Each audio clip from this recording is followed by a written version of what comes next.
Hello everyone, today we're going to walk through some of the expectations of completing a proper shift report. Prior to that shift report, the nurse is going to be the one who is taping the report. With report, you also want to ensure it is starting on time and that we have no interruptions.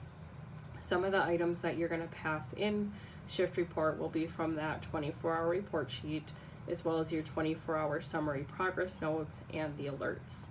In that 24-hour report sheet, we include appointments, labs, hair care, wound notes, any upcoming doctor or nurse practitioner rounds, baths, with skin assessments. You also want to include their previous weights where the CNAs can write this down as they're getting those vitals. Falls, any information we want to pass in our 3-day box, our weekly quality focus, activities. This should be for CNAs as well. Activities have to include start and end times written down. Current infections, Medicare post-admit documentation, IV assessment documentation, as well as discharge plan of care or discharge teaching. And we also include our daily weights. As you get further into your 24-hour report sheet, you're going to get into your resident specific information. This is going to tell you whether someone is at risk for elopement, their code status, providers, whether they're short stay, maybe under our Medicare shared savings program. What do those items mean? There are going to be 3 sections of your 24-hour report sheet for AM, PM, and NOC. We do leave a section for you where you can pass any pertinent information along.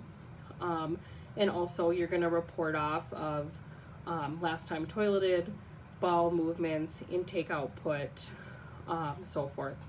With those times specific that you're going to be writing on there, you're going to also want to ensure that you get a report from your CNAs.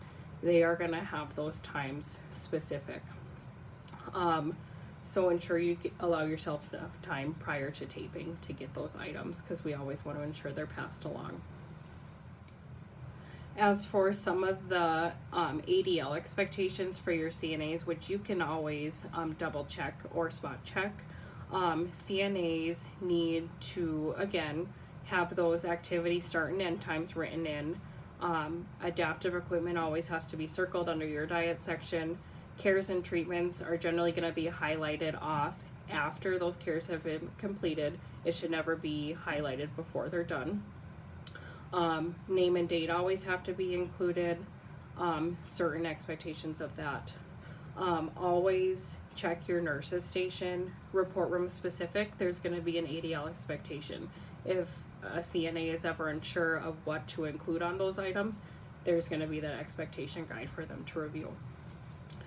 As for your shift report specific, you'll always receive a roster from your scheduling department prior to. This will be sent to your unit. This is going to help the nurse verify or check staff in as they're coming. As staff are coming in, this will be a good time for the nurse to assign breaks, groups, as well as equipment. A couple other things to add for your shift report. We always want to ensure that we are initiating pre-shift stretching. There is going to be a guide in your report room where you and your staff can follow for stretching. The nurse should be the one who initiates this. Other things to look for in your shift report are ensuring that all staff have sanitizer, ensuring your CNAs have gait belts. As far as personal items, we never want those on the unit, kept in the report room. There should always be an option for staff to obtain a locker. If you're ever wanting a locker to keep or store your personal items, stop at the front desk. They'll be able to obtain that for you.